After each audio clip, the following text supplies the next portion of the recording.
रब्बिल आलमीन हम्द शाकिरीन सलातु व सलामु अला सय्यिदिल अंबिया वल मुरसलीन व अला आलिहि तय्यबीन ताहिरीन व सहाबिहिल मुबश्शिरीन मुहतदीन अम्मा बाद अऊज़ु बिल्लाहि मिनश शैतानिर रजीम बिस्मिल्लाहिर रहमानिर रहीम लक़द कान लकुम फ़ी रसूलिल्लाहि उस्वतुन हसना सदक़ल्लाहु मौलानाल अज़ीम व बल्लगना रसूलुहुन नबियुल अमीनुल करीम व नहनु अला ज़ालिका लमिनश शाहिदीन वश्शाकिरीन वल्हम्दुलिल्लाहि रब्बिल आलमीन। काबिल कद्र उलमाए अहले सुन्नत मंबा इखलास नाज़िम इजलास मिंबर रसूल पे तशरीफ फरमा उलमाए मिल्लत इस्लामिया हुफ़ाज़ इकराम मोहतरम सामईन कराम ख़वातीन इस्लाम अस्सलामु अलैकुम व रहमतुल्लाहि व बरकातुहू।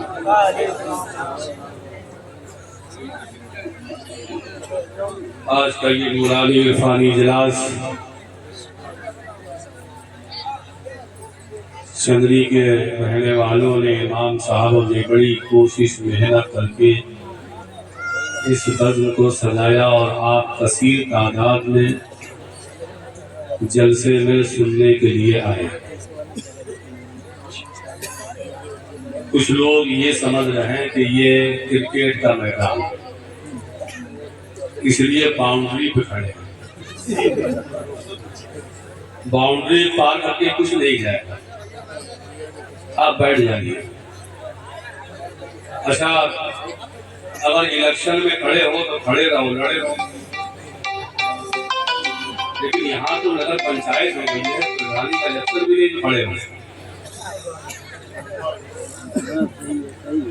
बैठ जाओ। यही नौजवान जब बस में और ट्रेन में जाता तो कहता इतना सा थोड़ा और यहाँ पूरी काली बिछाई गई तो नहीं बैठ पाए।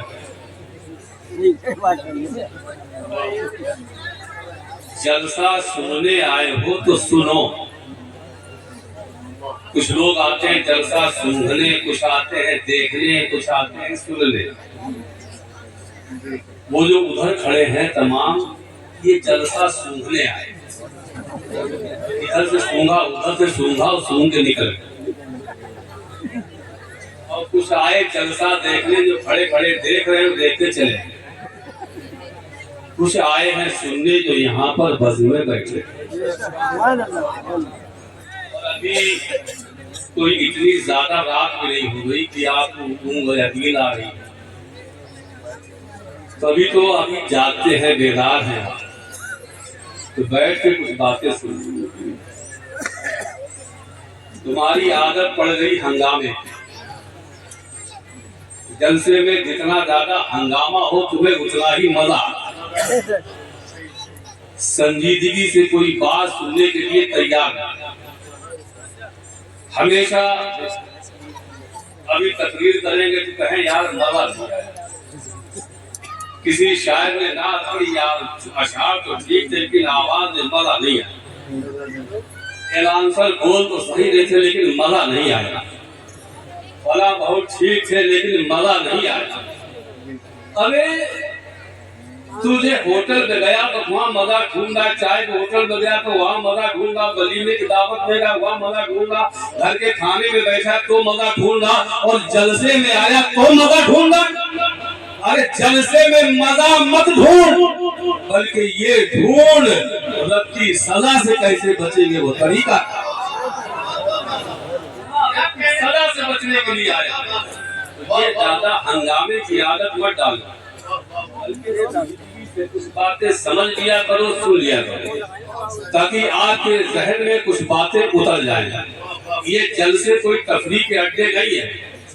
क्या आए हैं तफरीह करेंगे, हंगामा करेंगे? ये तफरीह के अड्डे नहीं है, बल्कि मिल्लत के सुलगते हुए मसाइल का यहाँ हल निकाला है। बहुत प्यारी बात है। मिल्लत के सुलगते हुए मसाइल क्या है? क्या आपकी आंखें खुली नहीं है? आप देखते नहीं आंखें फाड़ कर? तुम्हारे सामने मसाइल नहीं बल्कि मसाइल का पूरा पहाड़ खड़ा है कि तुम्हें थक चुके हैं हंगामे। मुसलमानों रब से कारवां बदल डालो, न समझोगे तो मिट जाओगे हिंदी मुसलमानों, तुम्हारी दास्ताने तक न होगी दास्तान। हंगामों में नहीं बल्कि जहन को हाजिर करके सोचो कि हमें किसकी जगह से चैलेंज किया जा रहा है और उस सारी चैलेंजिंग का हम जवाब कहाँ से देंगे। हमारे जहन में ये मसाइल का हल करने का ढंग और तरीका होना चाहिए, और ये सिर्फ हम इसका हल निकाल सकते हैं मुत्तहिद हो तो बदल डालो जमाने का निजाम, मुंतशिर हो तो मरो शोर मचाते हैं। आपके इत्तेहाद में छुपा हुआ सारे मसाइल का हल आपके इत्तेहाद में है। आप जितना मुत्तहिद रहेंगे उतने ही मसाइल आपसे दूर रहेंगे, और जितना आप मुंतशिर रहेंगे एक एक करके सबका नंबर लगता चला जाएगा और कोई मसला हल होने वाला नहीं है। मैं आपसे चंद बातें वे आप गौर सुन लें और गौर कर लें। हमें कोई हंगामे की जरूरत नहीं है, सिर्फ आपके जहन में मेरी कुछ बातें उतर जाएं तो मैं समझूंगा कि मेरा बोलना आना सब कामयाब हो गया। अर्ज़ो माल से कब्ल आए हम और आप अपने आका मौला हदी सुबुल खत्मुर रसूल मौला कुल ऐनुल कता ज़ैनुल नका शाफिउल खता दाफिउल बला कातिउल बवा कासुल लका कंजुल वफा अहमद मुस्तफा मोहम्मद मुस्तफा तू ही फिदाहु सल्लल्लाहु अलैहि वसल्लम की बारगाह बेकसबला में झूम के हदिये दरूद पेश कर ले, पढ़े अल्लाहुम्मा सल्ली अला सय्यदना व मौलाना मुहम्मद व बारिक वसल्लिम सलातु व सलाम अलैका या रसूलल्लाह। जिंदा दिली से जिंदा रसूल के दरबार में नजराने क़ीदत पेश करें। अल्लाहुम्मा सल्ली अला सय्यदना व मौलाना मुहम्मद व बारिक वसल्लिम सलातु व सलाम अलैका या रसूलल्लाह। अगर आपने इतिहास के पन्नों को कभी पढ़ता है और हिस्ट्री की अगर आपने स्टडी की है, आपने तारीख की और गर्दानी की है, तो आपको मालूम होगा इस रूए जमीन पे बड़े बड़े सूरमा पैदा हुए। हर एक ने अपनी लाइफ, अपनी जीवनी और अपनी जिंदगी आदम अलैहिस्सलाम की औलाद के सामने रखी। ये दुनिया वालों आओ और मेरी जिंदगी को सिंपल आइडियल नमूना बना लो। इसी रूए जमीन पर बड़े बड़े सिपह सालार पैदा हुए, इसी जमीन पर नेपोलियन और हिटलर पैदा हुए हैं। उन्होंने अपनी जीवनी आदम अलैहिस्सलाम की औलाद के सामने रखी। ये दुनिया वालों आओ और मेरे जीवन को अपना सिंपल आइडियल नमूना बना लो। इसी दुनिया में बड़े बड़े फलसफे पैदा हुए, हर एक ने अपनी जिंदगी औलाद आदम के सामने रखी, लेकिन क्या इनकी जिंदगियां हमारे लिए नमूने अमल है। बड़े बड़े साइंसदान पैदा हुए, बड़े बड़े फलसफे पैदा हुए, बड़े बड़े जंगजू पैदा हुए, हर एक ने अपनी जिंदगी औलाद आदम के सामने रखी। ये दुनिया वालों आओ और मेरी जिंदगी को सिंपल आइडियल नमूना बना लो। इसी लिए जमीन पर बड़े बड़े धार्मिक प्रचारक पैदा हुए हैं, हर एक ने अपनी लाइफ, अपनी जीवनी इंसानों के सामने रखी और कहा मेरी जिंदगी को सिंपल आइडियल नमूना बना लो। इसी लिए जमीन पर हज़रत नूह अलैहिस्सलाम की लाइफ को आप देखें। नूह अलैहिस्सलाम की जिंदगी में जो से तबलीग का बलबला तो मिलता है, लेकिन बाकी हिस्ट्री हमारी निगाहों के सामने नहीं है। हज़रत मूसा अलैहिस्सलाम की लाइफ आप देखें, आपको जो है जोशो जलाल तो मिलता है, लेकिन बाकी हिस्ट्री मौजूद नहीं है। हज़रत दाऊद की लाइफ में नगमा संजियां तो मिलती है, लेकिन और हयात तैयबा हमें मालूम नहीं है। हज़रत ईसा के हाँ नर्म अखलाक की बहुतात मिलती है, लेकिन और जीवनी मौजूद नहीं है। एक परवरदिगार आलम सारी कायनात के महापुरुषों को देख लिया है, सारी कायनात के विद्वानों को देख लिया है, सारी कायनात के बड़े बड़े दानिशवरों को देख लिया है। अब तेरे बंदे कहाँ जाए? इसकी सीरत देख के ये चलना सीखे, इसकी सीरत देख के ये उठना सीखे, इसकी सीरत देख के ये बैठना सीखे, इसकी सीरत देख के ये काजी बने, इसकी सीरत देख के नमाजी बने। रब ने इरशाद फरमाया, ये कायनात के बसने वाले इंसानों, तुम्हें परेशान होने की जरूरत नहीं है। लक़द काना लकुम फी रसूलिल्लाहि उस्वतुन हसना, तुम्हारे लिए तुम्हारे रसूल की जिंदगी बेहतरीन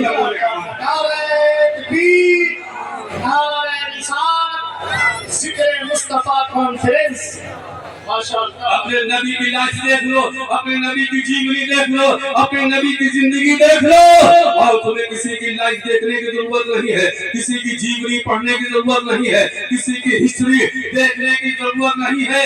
नबी की जिंदगी तुम्हारे लिए कामिल अकमल मुकम्मल नमूना है। अगर तुम बच्चे हो तो ताई हलीमा के बच्चे की जिंदगी देख लेना, अगर जवान हो तो ताइफ के मैदान में चलने वाले को देख लेना, अगर तुम मजलूम हो तो शोबे अबी तालिब के मजलूम की हिस्ट्री पढ़ लेना, अगर तुम ताजी हो तो बसरा के सालारे कारवान की मिसालें ढूंढ लेना, अगर तुम किसान हो तो खंदक में रसूल कायनात को फावड़ा चलाते देख लेना, अगर तुम शोहर हो तो हज़रत आयशा के शोहर को देख लेना, अगर तुम बाप हो तो फातिमा ज़हरा के बाप रसूल पाक की हयात देख।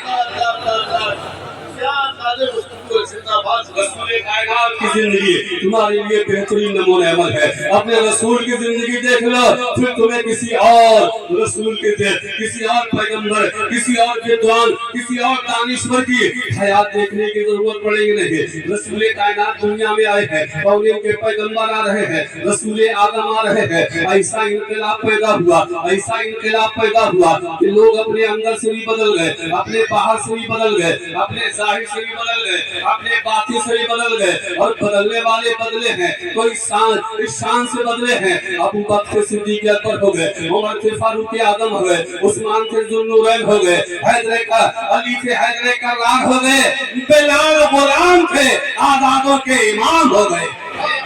आदमी का बोलबाला कर दिया, हमदो से सुरैया कर दिया, खुद न थे जो राह पर औरों के हादी बन गए। क्या नजर थी जिसने मुर्दों को रसूल कायनात सल्लल्लाहु अलैहि वसल्लम ने, मेरे आका सरवर कायनात सल्लल्लाहु अलैहि वसल्लम ने इरशाद फरमाया, अक़ल मा खलक़ल्लाहु नूरी व कुल्लु खलाइक मिन नूरी व अना मिन नूरिल्लाह। और अपने सबसे पहले मेरे नूर को पैदा किया है, मेरे नूर से सारी कायनात को पैदा किया है, मैं अल्लाह के नूर से हो। अब हज़रात जरा गौर कीजिए, मेरे आका फरमाते हैं, मेरे आका फरमाते हैं कि मेरे नूर से सब कुछ बना है। जब नबी के नूर से सब कुछ बना है तो हर चीज में नबी का नूर जरूर पाया जाए। इंसान के तौर पर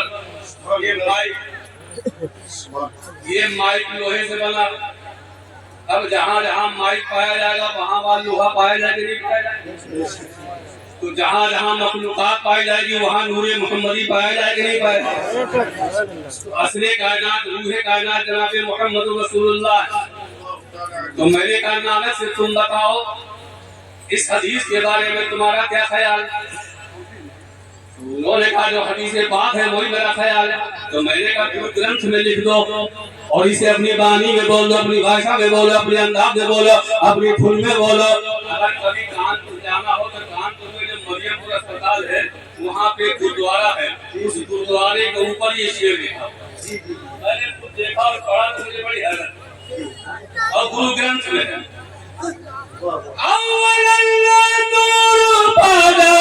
कुदरत थे सब बंदे, एक नूर से जब उपजाओ कौन भरे कौन चंगे।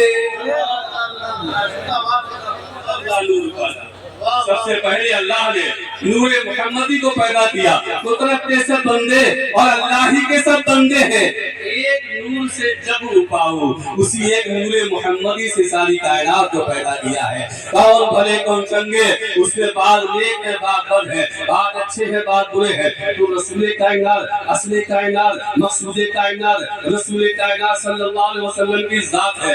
अगर मैं गुरु नानक का एक फार्मूला बता देता हूँ, फिर उसी पे आ जाऊंगा। जरा आप दरूद पाक पढ़ लीजिए, अल्लाहुम्मा सल्ली अला सय्यदना व मौलाना मुहम्मद व बारिक व सल्लिम, सलातु व सलाम अलैका या रसूलल्लाह।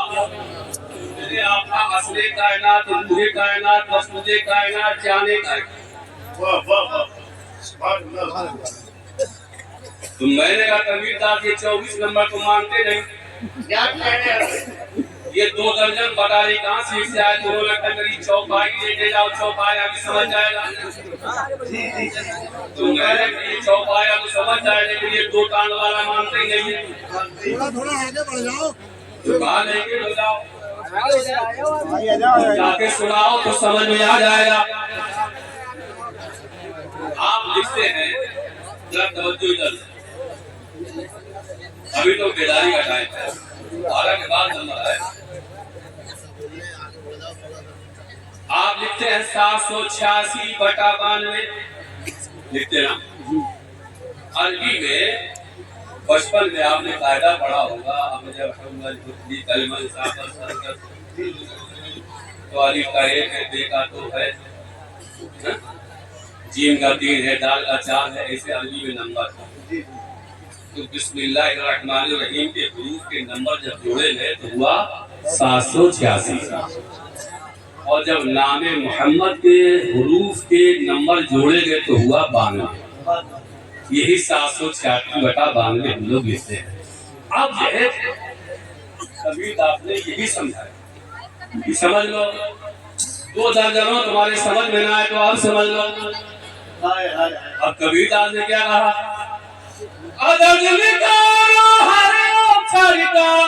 चौगुन कर लो भाई, 2 मिला के 55 कर लो, 20 का भाग लगाए। बाकी बच्चे को 9 गुने दोनों और मिलाए, और कहत कबीर सुनो भाई साधु नाम मोहम्मद।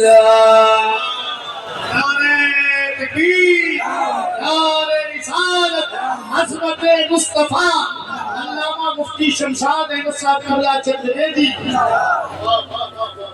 कबीर दास ने जिस चीज का चाहो नंबर निकाल लो, जिस चीज का चाहो नंबर ले, चाहे उनका ही नंबर ले लो जिनका नंबर निकल गया, निकला नहीं। लेकिन इन निशानों ने इतनी मेहनत की, देखा अब आपने भागते हुए पीठ पे कितना बोझा,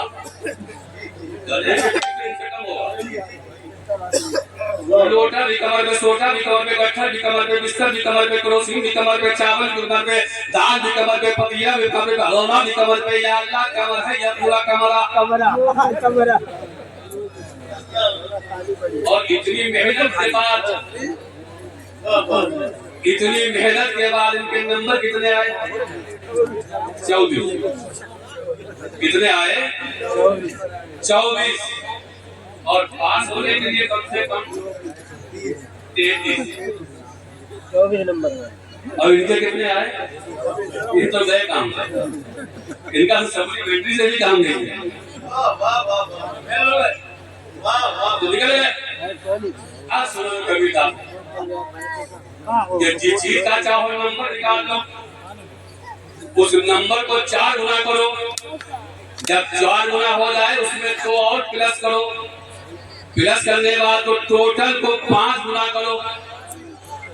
जब 5 गुना से तो हासिल हो उसमें 20 का भाग लगाओ। जो शेष बचे उसे 9 गुना करो, और 9 गुना करने के बाद उसमें 2 और मिला दो। नाम मोहम्मद आपके सामने आ जाएगा।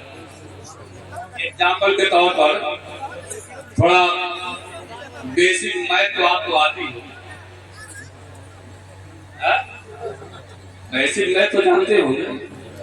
जैसे आपने 1 लिया, 1 को 4 गुना किया 4, 2 और मिलाया 6, 6 को 5 गुना किया 30। अब 20 में आप 20 का भाग लगाए तो 20 एकम 20 बच गया 10।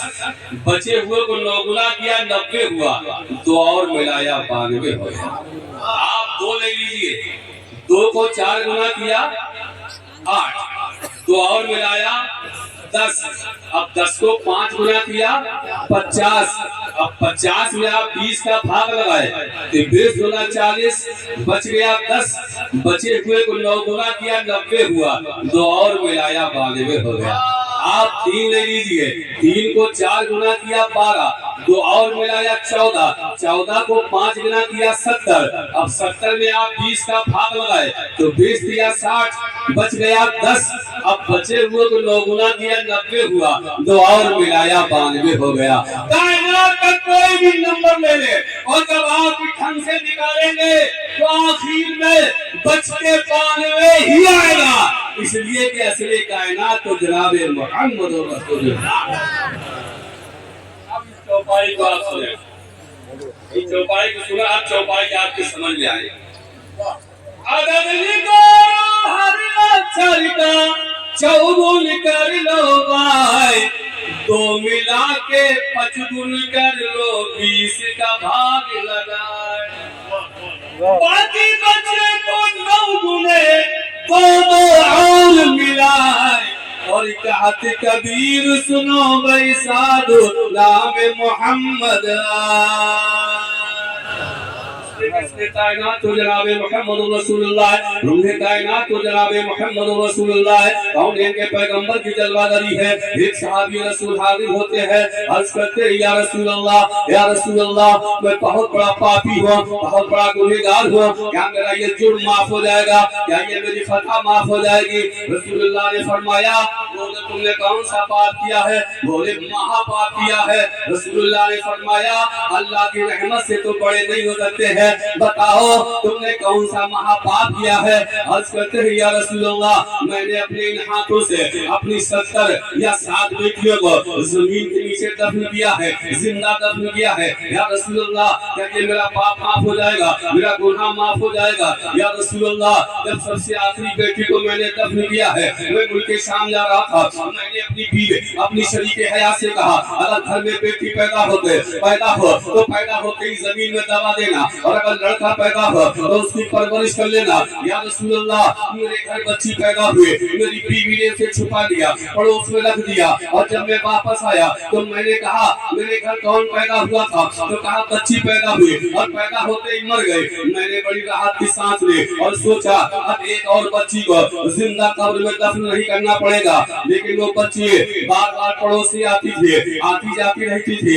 एक दिन मैंने कहा, ये मेरी शरीके हयात, ये लड़की तो बड़ी प्यारी है, बच्ची बड़ी प्यारी है, इतनी लाडली बच्ची है, इतनी अच्छी बच्ची है, इतनी अनोखी बच्ची है, तो शायद के माँ ने समझा मेरे सीने में बच्चियों के लिए रहम और करम का जज्बा बेदार हो गया है, इसलिए माँ ने बता दिया ये आप ही की लखते जिगर है, ये आप ही की बेटी है। मैंने सोचा जब ये बड़ी हो जाएगी तो बता दूंगा। या रसूलल्लाह, मेरा ये सुनना था, मेरे तन बदन में आग लग गई, पूरी रात प्लान बनाता रहा इस बच्ची को ठिकाने कैसे लगाना है। मैं सुबह उठा और मुस्कुराता हुआ चेहरा बनाया, और मैंने कहा मेरी बच्ची को नहला दो, छोटा दुपट्टा दे दो, उसके हाथ में छोटा दुपट्टा थमा दो, मैं अपनी बच्ची को आप दावत में लेके जाऊंगा। बच्ची खुश हो गई, माँ खुश हो गई, उसने जो है उसे नहला दिया, हाथ में छोटा दुपट्टा दे दिया, उसकी उंगली को मेरे हाथ में दे दिया। आज बाप का साया मिला था। बच्ची अच्छेरियां करती जा रही थी, बच्ची कूदती है और छलांगे मार के जा रही थी, बच्ची खुश थी। मैं बाहर निकला, मैंने एक घर से फावड़ा लिया, अपने कंधे पे रखा और सीधा चकेल मैदान में पहुंचा। बच्ची ने पूछा, अब्बा जान यहाँ मैदान में कौन सी दावत का इंतजाम किया गया है, यहाँ लक्कड़ मैदान में क्यों लाए हो।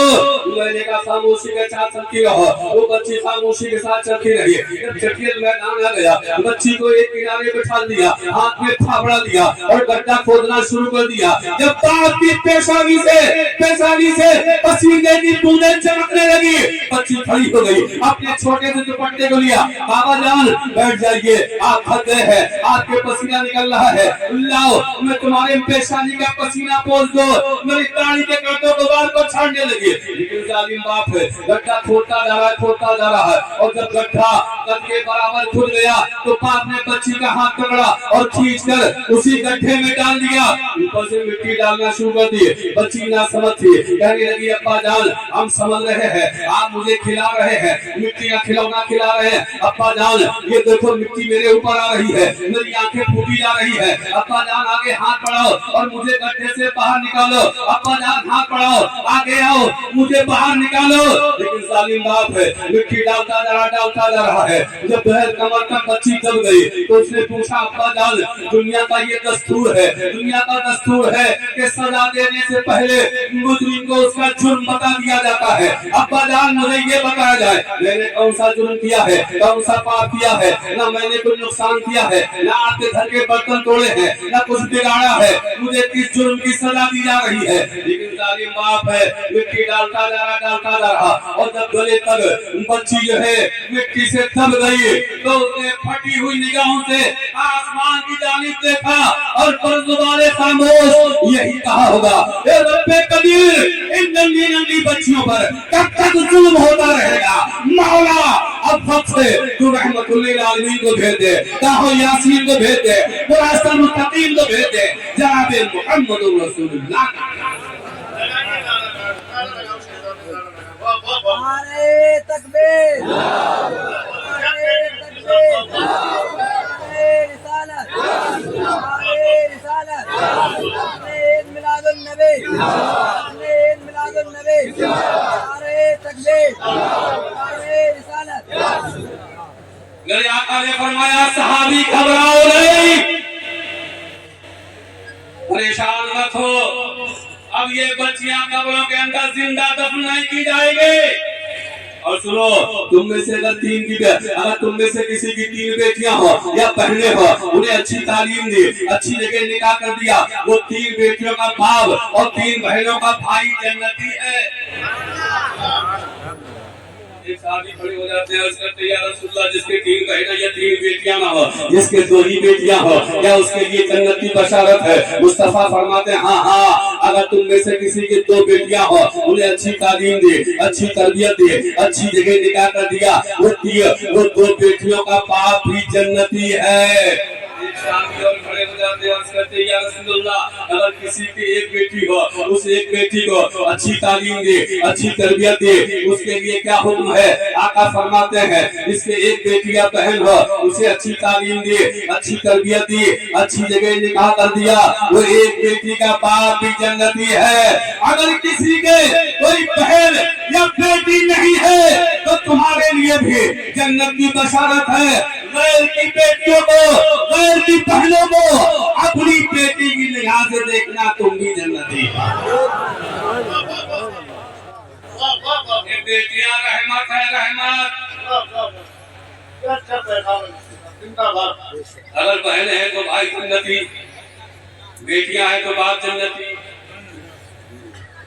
जन्नत मिलेगी। है कोई माई दलाल जो ये दिखाते कि अगर 10 बेटे हैं तो जन्नत में 10 महल मिल जाएगा,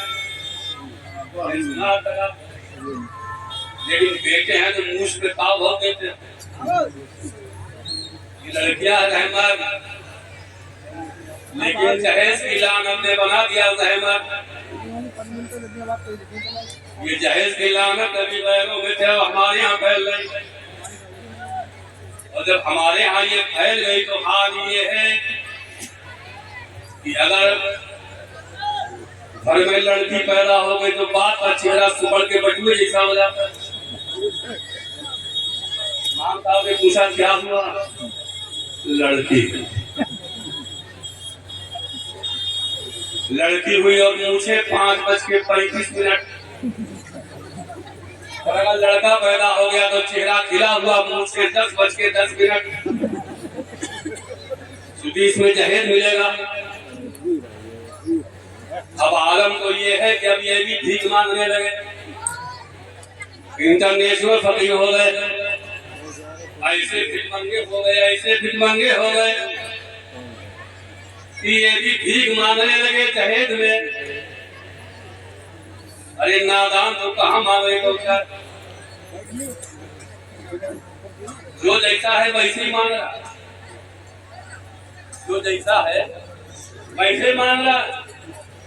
बाबा बेटा जंगली से नवाब बनकर ट्रेवरी चलाता है, दिन भर 5 लाख रुपए इकट्ठे करता है, लेकिन अगर शादी का पैगाम आ गया तो बेटा बाप भूल के गुब्बा हो जाता है और ऐसे बात करता है जैसे इनसे बड़ा दुनिया का कोई दबाव नहीं।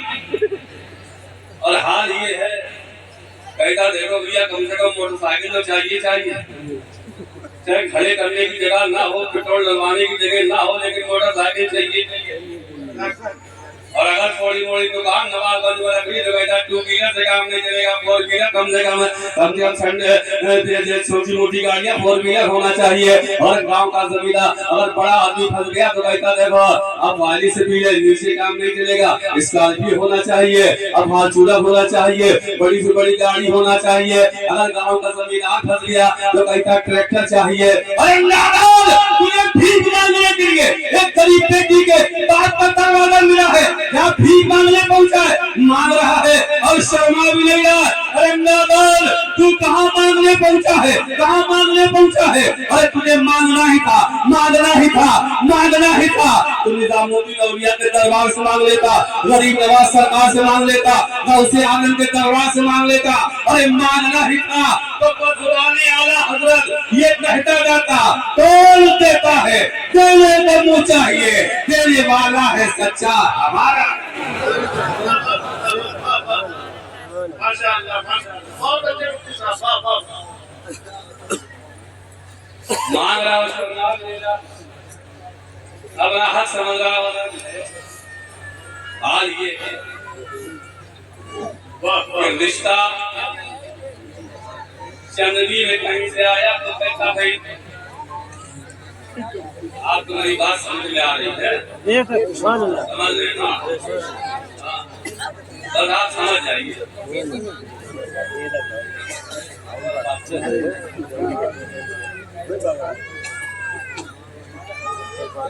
जब रिश्ता तय हो जाता है तो लड़की वाले को लड़के वाला बुलाता है, गौर से सुनिएगा मेरी बात। लड़की वाले को लड़के वाला बुलाता है, बेचारा काम का हुआ खर्राता हुआ है, पता नहीं कौन सी फरमाइशों का फलंदा थमा दिया। जब मेरी बस से बाहर हो, जब वो आ गया तो बाहर है गांव के बाहर लेके गया। अब देखो ये जितने चक नजर आ रहे हैं सब ये मेरे हैं, ये उधर वाला ताल भी मेरा है, इधर वाला बाग भी मेरा है, और फिर नवाबगंज में प्रॉपर्टी है, फरखाबाद में प्रॉपर्टी है। मुझे किसी चीज की हाजत नहीं, कोई जरूरत नहीं है। मुझे तो जहेज में तिल नहीं चाहिए, तिल। लड़की वाला खुश हो गया, यार रिश्तेदार तो बड़े अच्छे हैं, लड़के वाले तो बड़े अच्छे हैं। उसके बाद चारों तरफ घुमाने के बाद लाया और घर के जब लाके बिठाया, उसके बाद हिसाब पट्टी पड़ा था। उसके बाद पट्टी पड़ा था, देखो साहब समझी जाए ये फ्रीज है, कूलर है, वॉशिंग मशीन है, डबल बेड है, अलमारी, मोटरसाइकिल है, ये सारा सामान है। आजकल तो गरीब से गरीब दे रहा है, माशाअल्लाह आप तो मालदार हैं, इतना घुमा के मांग रहा है, गरीब से गरीब देकर आप तो मालदार, आपको याद है क्या? के बाद वहाँ बाहर बुलाता है, कहता देखो बारात के बारे में कोई समझौता नहीं। बारात में 500 आदमी आएंगे, उनके लिए नवाबगंज में पहले जो है फ्रेश होने का इंतजाम हो, वहाँ पे नाई भी बिठाया जाए, सेफ्टी भी की जाए, वहाँ पे प्रेस भी की जाए। वहीं पर 5 आइटम नाश्ते होना चाहिए, 5 किस्म का ठंडा होना चाहिए, मिरिंडा भी हो, थम्स अप भी हो, पेप्सी भी हो, और उसके साथ कप्पा भी हो, इतना इंतजाम होना चाहिए। और जब घर पे आ जाए तो खेत में बहुत बड़ा टेंट लगाना, उसे एसी टेंट बनाना, और उसमें साथ कम से कम 10 आइटम होना चाहिए। उसमें मटन भी हो, चिकन भी हो, पुलाव भी हो, दंगा भी हो, बिरयानी भी हो, उसमें 2-4 जो है अब जो 2-4 उसमें कौरमे वगैरह और स्टू वगैरह का तरीका भी हो, उसमें बड़े बड़े खाने हो। इसलिए कि मेरी इज्जत का सवाल है, बड़े बड़े नेता भी आएंगे, हो सकता है डीएम साहब भी आ जाए, सीएम साहब भी आ जाए, मंत्री भी आ जाए, विधायक जी भी आ जाए, बड़े बड़े नेता आएंगे, बड़े बड़े अधिकारी आएंगे। इसलिए मेरी इज्जत का सवाल है, आपको ये खाने में 10 आइटम तो करना ही पड़ेंगे।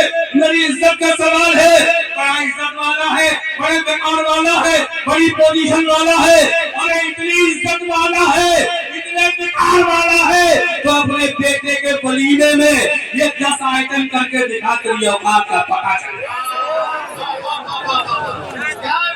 बहुत अच्छा पैगाम है, माशाअल्लाह। बेटे के वलीमे में खिला रहा है खर्रा चावल, और लड़की वाले से मांग रहा है 10 आइटम।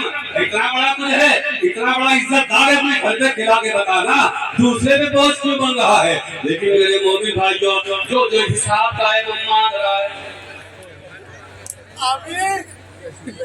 दिल्ली के चांदनी चौक पर एक पीर को मानते हुए देखा, तो नौजवान ने पूछा, उनको जामा मस्जिद सीढ़ियों की भीख मांगते थे, अब तुम चांदनी चौक में क्यों चक्कर लगा रहे हो? और यहाँ तो दिन भर भी 50 नहीं मिलेंगे। जहाँ मस्जिद सीढ़ियों में बैठते थे, देश विदेश के पर्यटक आते थे, तो वहाँ तुम्हारा 2-4-500 का धंधा हो जाता था।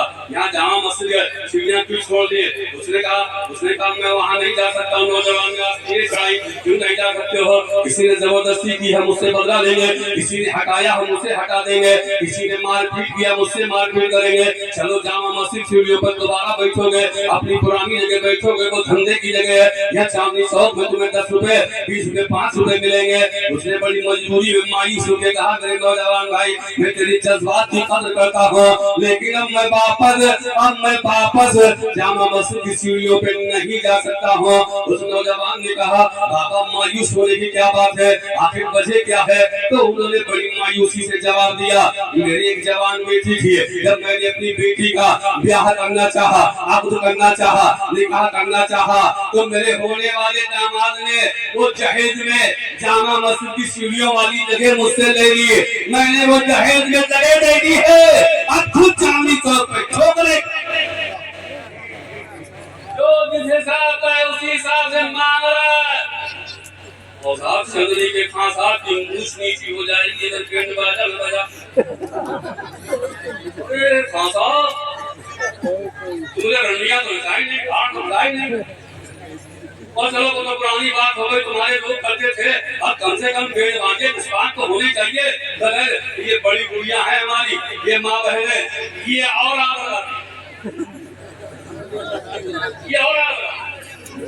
बगैर पेड़ लगाने की बड़ा पैसा लगता है, जैसे मैये ये कहती।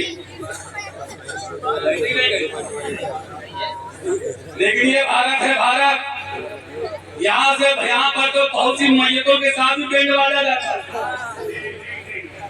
तो फिर क्या पेड़ वाली वाला तो मैयत कहोगे? नहीं कहोगे, शादी में लेके जाना।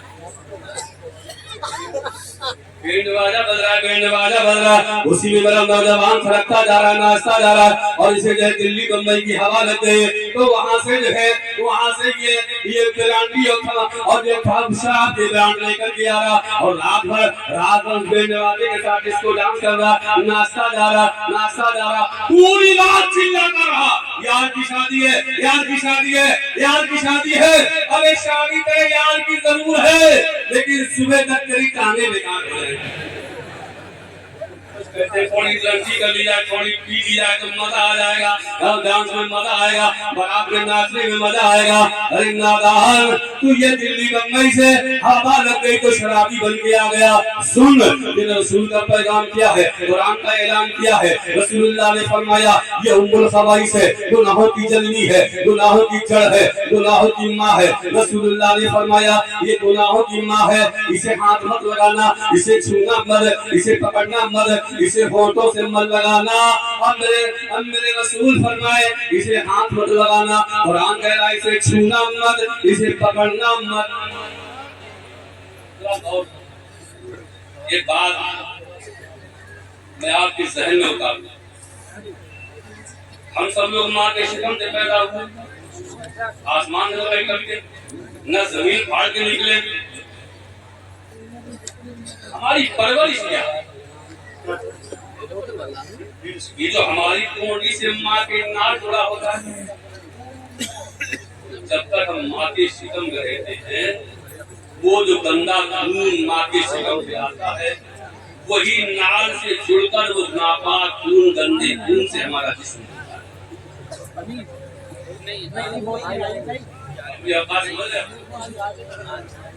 तुम्हारी औकात क्या है? मक्खी नहीं बैठने देते, कपड़े लपालप चलते तो ऐसे भूल के चलते, लेकिन कुरान कहता है अपनी औकात तो देख। एक नापाक मुझसे भी पैदावार, नापाक खून तेरी नाक से पहुंचाया गया और तेरा जिस्म से बना। मैंने कहा ये मौला जब दुनिया में आकर मुंह से खिलाना था तो माँ के शिकम के अंदर पेट में जोड़ के भी खिलाया। वाह वाह वाह, क्या प्यारी बात। जब दुनिया में इसी मुंह से खिलाना था तो माँ के शिकम ने हमें मुंह से खिलाने का, तो मुझे ये मिला कि वो नापाक थे, इस जुबान के जरिए तेरे जिस्म में नहीं उतारा जाएगा। ये अल्लाह ने जुबान दी है तो तिलावत कुरान पाक के लिए दी है, नाते मुस्तफा के लिए दी है, जिक्र रसूल के लिए दी है। ये तेरी पाक जुबान है, ये नापाक मुंह से नापाक नहीं।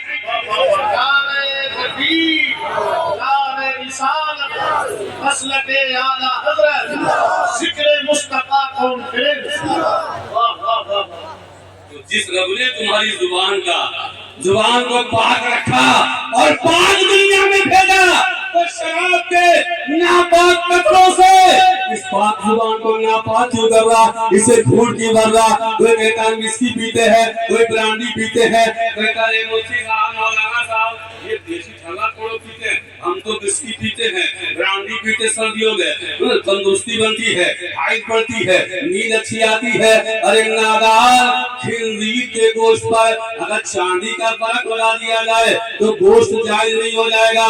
शराब पर कोई भी लेबल लगा दिया जाए, वो विस्की हो तो हराम है, ब्रांडी हो तो हराम है, पाक पेपर हो तो हराम है, खर्रा हो तो हराम है, शराब कोई हो सब हराम है। बहुत अच्छा पैगाम। अगला सुन गौर करो, शराब पी रहे, अब आपके पेट में इस साइड में दर्द हुआ, भागे भागे फरखाबाद पहुंचे, डॉक्टर का पहले सोनोग्राफी करे, मामला क्या, हमने सोनोग्राफी की, उसने कहा जनाब आपके गुर्दे में 5 पथरियां हैं। अब जैसे इन्होंने पथरियों की आवाज सुनी, नीचे की सांस नीचे ऊपर, डॉक्टर साहब ऑपरेशन किया जाएगा, पेट फाड़ा जाएगा, गुर्दा फाड़ा जाएगा, कंकरियां निकाली जाएगी, पथरियां निकाली जाएंगी। उसने कहा मरने से पहले क्यों मरे जा रहे हो, अब तो होम्योपैथी में ऐसी ऐसी दवाएं चल रही है कि ऑपरेशन नहीं करना पड़ता, पेट नहीं फाड़ना पड़ता, उन्हें खा लो तो फौरन जो पथरियां निकल के बाहर हो जाती है, आपके चेहरे पर रौनक आ गई, चमक आ गई। बोले डॉक्टर साहब बता दीजिए पथरियां का वो कौन सी चीज है, वो कौन सी दवा है। ये 2 बॉटल लीजिए, एक टेबलेट इसमें से, एक टेबलेट इसमें से, सुबह शाम लेते रहना, पथरी कट कट के बाहर निकल जाएगी, आपके चेहरे पर रौनक लौट आई। डॉक्टर साहब दवा दीजिए, इतनी महंगी हो हम उसे ले लेंगे। उसने दवा दे दी, आप चलने लगे। डॉक्टर ने कहा रुक जाइए, आप रुक के डॉक्टर साहब कोई और दवा देना है, नहीं दवा नहीं देना है, क्या करना है, आप परहेज करना है, आप बताइए क्या करना है। टमाटर खाना बंद, चावल खाना बंद और पालक खाना बंद। आपने कहा डॉक्टर साहब फिर बता दीजिए, पालक खाना बंद, पालक का पौधा खेत में उगने नहीं दूंगा, टमाटर खाना बंद, टमाटर वाले गली में नहीं घुसने दूंगा, चावल खाना बंद, चावल आज ही घर से निकाल के मार्केट में बिकवा दूंगा। आप घर पे आ गए, आपने चावल खाना छोड़ दिया, आपने टमाटर खाना छोड़ दिया, आपने पालक खाना छोड़ दिया, आप तीनों को हाथ नहीं लगा रहे। मैं आपसे पूछना चाहता हूँ ये चावल जायज है कि नहीं है, ये टमाटर जायज है कि नहीं है, ये पालक जायज है कि नहीं है, ये टमाटर भी जायज है, ये पालक भी जायज है, ये चावल भी जायज है। लेकिन सुनो, गैर मुस्लिम डॉक्टर ने तुम्हें 4 चीजें खाने से रोक दिया, तो उसके कहने से तुमने 4 चीजों को छोड़ दिया। रसूले कायनात शराब जैसी हराम चीज से मना कर रहे हैं, फिर भी तेरे हाथ में शराब की बोतल नजर आ रही है, डॉक्टर की मांग रहा है, लेकिन रसूले कायनात की नहीं। आप गौर करें, तुम्हारा हाल ये है कि मैं रमजान के तमाम टेबलेट पे यकीन है, लेकिन मुस्तफा की मुकद्दस हदीस पे यकीन नहीं। अब मैं आपको एक श्लोक सुनाता हूं, सुनो। मुझे बात अल्लाहुम्मा सल्ली अला सय्यिदना मुहम्मद व अला आलि सय्यिदना मुहम्मद व अला आलिहि व सहाबिहि दाइमन अबदा। कहां जा रहे हैं? भाई चलो थोड़ी देर, और फिर आप बाउंड्री लग ली। हमने पहले बता दिया क्रिकेट मैदान नहीं, और चंदरी में प्रधानी रहेगी, खड़े रहो लड़े रहो, यहाँ तो मेरा पंचायत बनी, इसलिए बैठ जाओ। अरे कुछ ले दे के बैठ जाओ।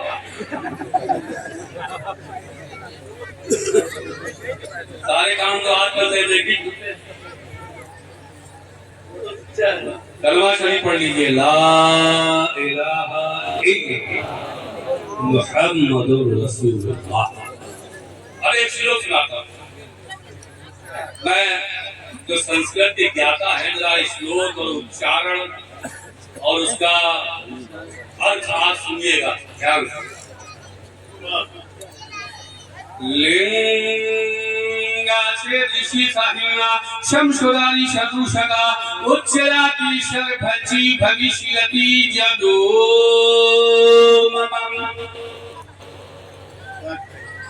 ये भविष्य पुराण का मैं श्लोक पढ़ा। लिंगाचे ऋषि साहिना शमशुरारी शतुषका उच्चराती शर्भची भविष्यति जदो। अंतिम इस महादूत जनाब मोहम्मद रसूलुल्लाह सल्लल्लाहु अलैहि वसल्लम जो दुनिया में आने वाले हैं। लिंगाछेदी भविष्य पुराण में लिखा गया जो आने वाले हैं, आने वाले जो आ रहे उनकी पहचान हुई है। लिंगाछेदी वो खतरा किए हुए पैदा हो गए। शीफाहीना वो ऐसे अवतार हो गए जिनके सर पे चोटी नहीं होगी। शमशुलारी शतुषका उनकी दाढ़ी होगी। उच्चलापी इसमें है संघ। इसको व्याकरण से आप जब छेद करेंगे तो हो जाएगा उच्च प्लस अलाप। उच्च माने ऊंचा, अलाप जुबान से चीखना, तेज बोलना। अब दोनों को मिला दिया तो हो गया उच्च अलाप। तेज आवाज में बोलना, उसमें निस्बत लगा दिए तो हो गया उच्च अलापी। तेज आवाज से पुकारने वाले होंगे यानी आजान देने वाले होंगे। सर्वभक्षी वो तमाम जाए चीजों को यानी शाकाहारी भी होंगे, मांसाहारी भी होंगे। जलोमम वो रब के महबूब होंगे जो उनके दामन से लिपट जाएगा, कामयाबो कामरान हो जाएगा।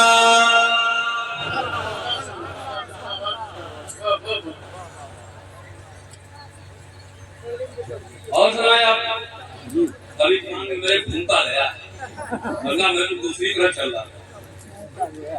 मैंने कहा दूसरी तरफ है कायदे तुम्हारी धुलाई कर दी जाए तो 2-4 साल में तक साफ रहा। लेकिन कान में फूंक दिया कंफ्यूज कर दरूद पाक पढ़ लिया अल्लाहुम्मा सल्ली अला सय्यिदना व मौलाना मुहम्मद व बारिक वसल्लिम सलातु व सलाम अलैका या रसूलुल्लाह। देखो ये हमारा भारत महान क्यों है, इसकी महानता को आप इसे यूं समझिए कि हिंदू शायरों ने रसूल कायनात की बारगाह में नजराने अक़ीदत पेश किया है तो अल्लामा इकबाल ने, अब्दुल रहमान खान खाना ने, इन तमाम बड़े बड़े शायरों ने हिंदुस्तान के महापुरुषों के लिए अच्छे अच्छे अशार कहे हैं। अब आइए मैं आपको कुछ चीजें और सुना देता हूँ, उसमें गौर कर लीजिए। दुनिया के बड़े बड़े शायरों ने रसूल कायनात सल्लल्लाहु अलैहि वसल्लम की बारगाह में नजराने अक़ीदत पेश किया है और अपने अनोखे अंदाज से पेश किया है। और कितने अनोखे अंदाज से कहा है। मैंने पूछा कालिका प्रसाद कालिका से, ये कालिका प्रसाद कालिका तुम दुनिया में आए हो, बताओ तुम्हें क्या चाहिए? कोई दौलत चाहिए, तुम्हें हुकूमत चाहिए, तुम्हें सरवत चाहिए, तुम्हें सोना चांदी चाहिए, संपूर्ण धरती चाहिए, तुम्हें आबशार चाहिए, तुम्हें रिक्शा चाहिए, तुम्हें ये बलंद पहाड़ चाहिए, ये नदी नाले चाहिए,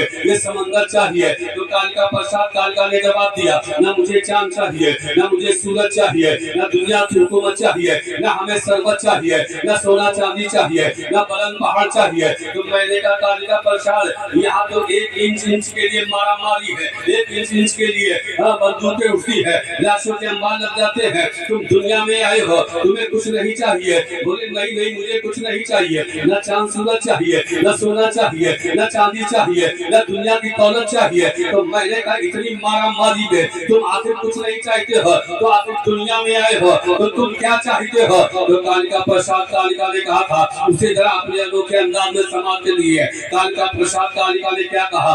लोगों सुनो, जो मैं चाहता हूँ तो कान खोल के सुन लो। अगर शम्सो कमर को कोई हाथों में उठा ले और नेमते कौनैन को दामन में समा ले, फिर पूछे कोई कालिका प्रसाद से क्या ले, फिर पूछे कोई कालिका प्रसाद से क्या ले, नाले ने मोहम्मद को आंखों से लगा ले। मुझे कुछ नहीं चाहिए, ना मैंने मुस्तफा को। नारे रिसालत हज़रत मुस्तफा, नक्शे पाए मुस्तफा।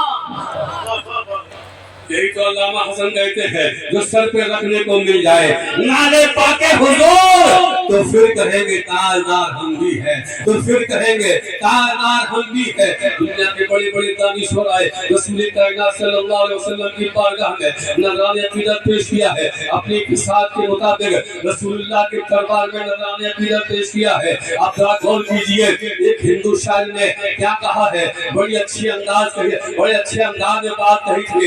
देखो मैं देखो, तैबा होके जो ठंडी हवा आती है, हम फकीरों को वही बुए शिफा लाती है। तैबा होके जो ठंडी हवा आती है, हम फकीरों को वही बुए शिफा लाती है। ऐसे मुस्लिम है जो आका को बशर कहते हैं, हम तो हिंदू है मगर हमको हया है। ये 2 दर्जन तो समझ रहे होंगे आप, जोड़ लीजिए। हमारी तरह एक गली पूछूं में जो 24 नजर आते हैं, सारे बदमाशों में ये 20 नजर आते हैं। कुर्ता चच्चा का है, पैजामा भतीजे का है, और से देखिए इब्लीस नजर आता है। हमारी तरह मैंने कहा तुमसे बात है, तुम बता दो। बोले नहीं वो किसी तरह नहीं,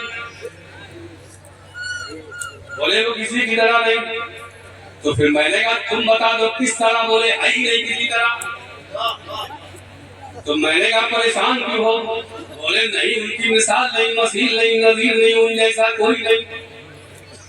तो मैंने कहा ये कह दो उनका चेहरा चांद की तरह, तो वो गुस्से में आ गए, बोले चांद की तरह उनका चेहरा नहीं, बल्कि चांद को चमक तो नबी के तलवों का सदका। मैंने कहा कह दो सूरज की तरह, बोले नहीं वो सूरज की तरह भी नहीं है, बल्कि सूरज को लाइट को आलिया मुनव्वर का उतरन मिला है। मैंने कहा कह दो गंगा की निर्मल धारा की तरह, तो पंडित जी बोले नहीं धाराएं उनकी उंगलियों से फूटा करती है। मैंने कहा गुलाब की तरह, बोले वो गुलाब की तरह भी नहीं है, बल्कि गुलाब को खुशबू वो नबी के पसीने का सदका मिला है। ना वो सूरज की तरह है, ना वो गुलाब की तरह है, ना वो किसी तरह है, ना उनकी तरह कोई है। तो मैंने कहा नबी का चेहरा बता दो, नबी का चेहरा कैसा है, वो किस तरह है, वो कैसे है, बोले है ही नहीं किसी तरह, उनकी तरह कोई है ही नहीं। तो मैंने कहा समझने के लिए बता दो। तो फिर बोले तो उनके चेहरे को यूं समझ लो, कमल मुस्काई नाम मोहम्मद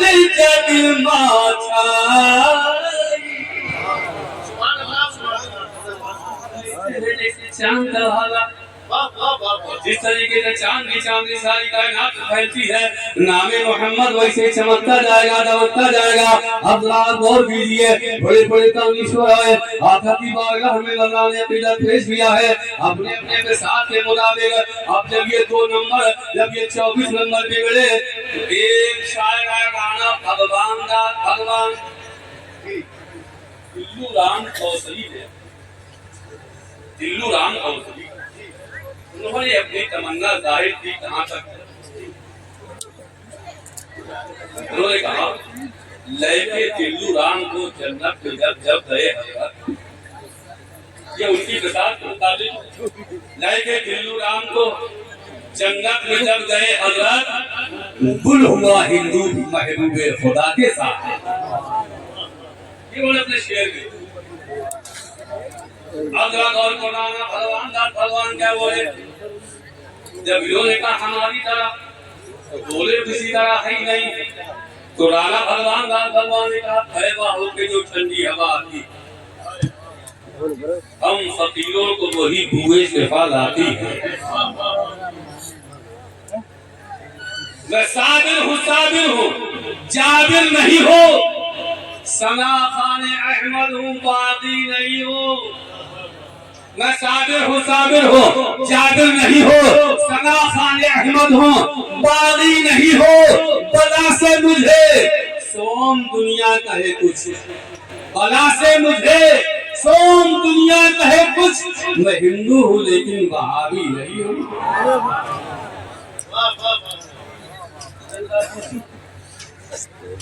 दुनिया के बड़े बड़े दानिशमंदों ने, महापुरुषों ने अपनी विसात के मुताबिक नजराने बिजल पेश किया, नजराने बिजल पेश किया। मैं पहुंचा सिखों के पास, मैंने कहा सिखों के पास बताओ तुमने सबसे अच्छा किसे माना है, सबसे बेहतर किसे माना है, लाजवाब किसे माना है, बेमिसाल किसे माना है, बेमिसाल किसे माना है, बेनजीर किसे माना है, सबसे बेहतर किसे जाना है। तो सिखों ने जवाब दिया हमने अच्छा माना गुरु नानक को, बेमिसाल माना गुरु नानक को, बेमिसाल माना गुरु नानक को, बेनजीर माना गुरु नानक को, लाजवाब माना गुरु नानक को, सबसे बेहतर जाना गुरु नानक को, सबसे बेहतर माना गुरु नानक को। तो मैंने कहा ठीक है, हमारी नजर में सबसे अच्छे गुरु नानक है, बेमिसाल गुरु नानक है, बेमिसाल गुरु नानक है, लाजवाब गुरु नानक है, सबसे बेहतर गुरु नानक है। चलो मैं गुरु नानक जी के पास चलता हूँ और मैं पूछ लेता हूँ। मैंने कहा नानक जी आपकी कौम आपको बेमिसाल कहती है, आपकी कौम आपको बेमिसाल कहती है, आपकी कौम आपको बेनजीर कहती है, आपकी कौम आपको लाजवाब कहती है,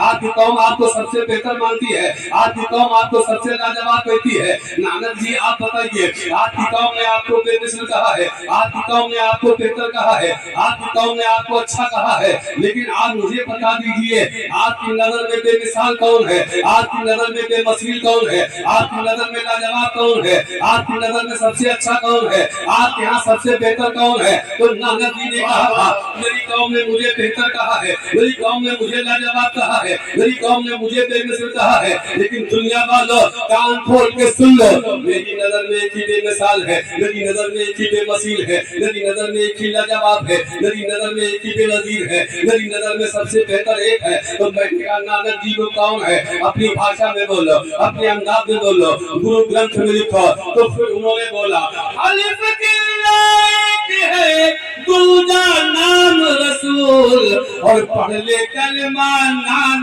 का दरगे पबे कबूल, काश कर बट बादही निपड़त है सबही काम, बैकुंठ बास ना पाइयो बिना मोहम्मद दा। मेरे मोमिन भाई एक घंटा आपकी सेवा, मैं तो सोच रहा था मैं इतना बोल भी रहा, कल ही आज महीना भर हो गया बीमार, कल ही कान से दबा ले, लेकिन लग गया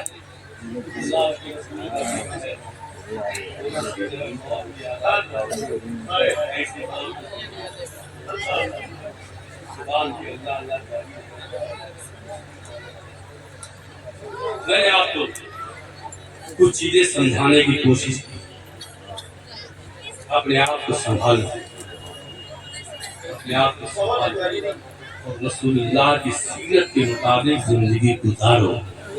तुम्हें किसी की जीवनी देखने की जरूरत नहीं है, वेस्टर्न कल्चर, पश्चिमी सभ्यता, ये तुम्हें देखने की जरूरत नहीं है। तुम्हें पश्चिम में वेस्टर्न कल्चर अगर देखने की ज्यादा आदत पड़ गई है, ज्यादा देखते हो पश्चिम की तरफ, तो देखो अपने सहाबा का किरदार देख लो, हज़रत अली का किरदार देखो, हज़रत उस्मान का किरदार देखो, उमर फारूक की जीवनी देखो, अबू बकर सिद्दीक का तरीका देखो, और जनाब मोहम्मद रसूलुल्लाह की सीरत है।